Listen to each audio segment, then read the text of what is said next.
Le transhumanisme, c'est un courant d'opinion qui s'est développé essentiellement aux alentours des technopoles et des laboratoires de haute technologie. Et ce courant d'opinion, il regroupe des gens qui sont tous convaincus que les sciences et les technologies ont les moyens aujourd'hui de satisfaire les aspirations les plus profondes de l'espèce humaine. Toute la question est de savoir qu'est-ce qu'on met sous l'expression aspiration de l'espèce humaine. Qu'est-ce que les humains veulent donc? Et les transhumanistes sont à peu près persuadés que tous les humains veulent une vie plus longue, en bonne santé, et même que la plupart des membres de l'espèce humaine veulent l'immortalité. Ils considèrent tous à peu près que, alors qu'il n'y a plus de grandes idéologies messianiques qui nous promettraient des lendemains qui chantent, eh bien aujourd'hui, la science, la technologie doivent pouvoir endosser ces idéaux messianiques.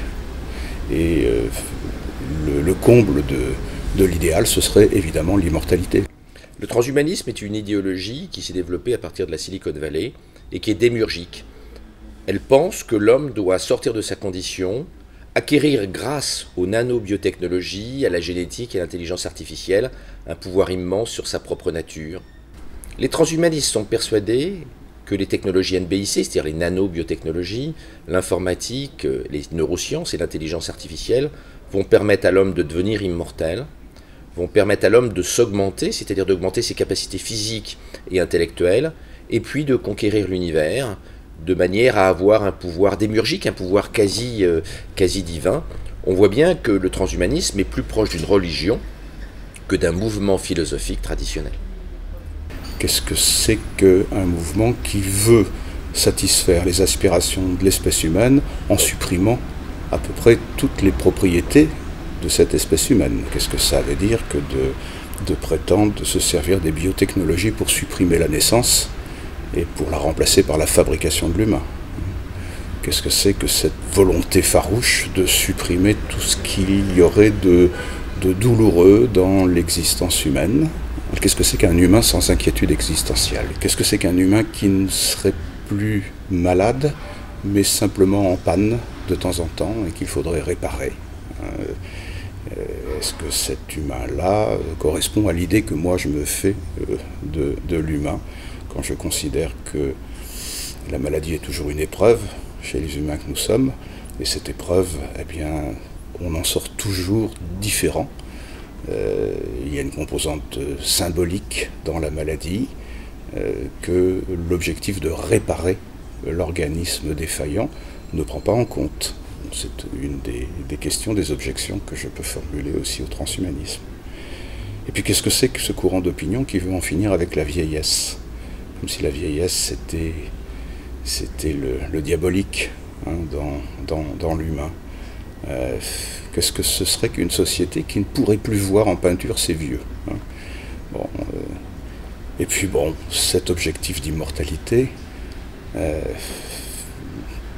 pense qu'il est vraiment à questionner, parce que qu'est-ce qu'on veut immortaliser dans l'humain? On veut, à l'évidence, faire en sorte que l'organisme d'un être humain soit toujours opérationnel, qu'il fonctionne, qu'il permette les performances, qu'il permette que nous entrions dans un jeu de compétition les uns avec les autres.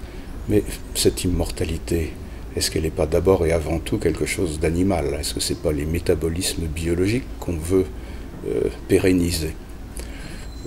Moi, en tant que philosophe, j'ai souvent fait la distinction entre l'éternité et l'immortalité.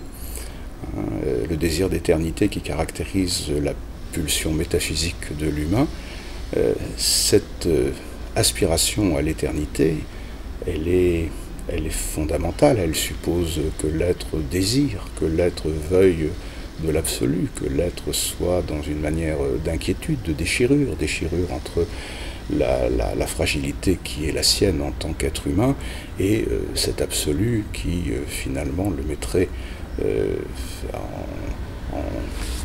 en liaison avec la totalité ou avec la divinité, si on veut vraiment en parler. Rien à voir avec l'immortalité qui serait celle d'un dieu ou qui serait celle d'un animal. qui nous conduirait finalement à fonctionner de manière exclusivement métabolique. Donc je pense que le transhumanisme ne rehausse pas l'humain, loin de là, mais qu'il l'animalise ou qu'il le machinise. C'est l'une des raisons pour lesquelles je suis entré en dialogue avec Laurent Alexandre et que nous affichons quelques points de discordance. Contribuer à une médecine qui permette de mieux vivre, qui ne le voudrait, évidemment. Qui ne le voudrait, donc je suis parfaitement d'accord avec cet objectif. Mais là où très très vite ça s'arrête, c'est lorsque on se rend compte que nous n'avons pas la même conception de la maladie, lui et moi.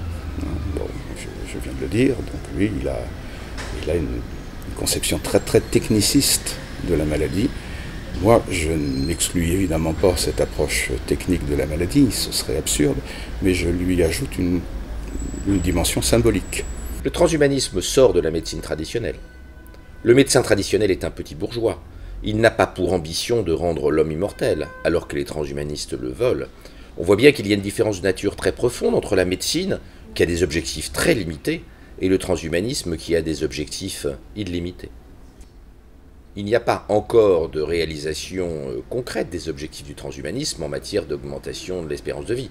Certes, Google a développé une filiale, Calico, qui vise à augmenter l'espérance de vie des êtres humains, mais aucun médicament n'en est encore sorti. Cela se saurait s'il existait une pilule permettant de vivre aujourd'hui 250 ans. Ce qui me rapproche de Jean-Michel Beignet, c'est notre intérêt commun pour l'avenir de l'humanité par rapport aux idéologies de type transhumaniste. Ce qui nous sépare, c'est que je suis moi un scientifique et Jean-Michel est un philosophe.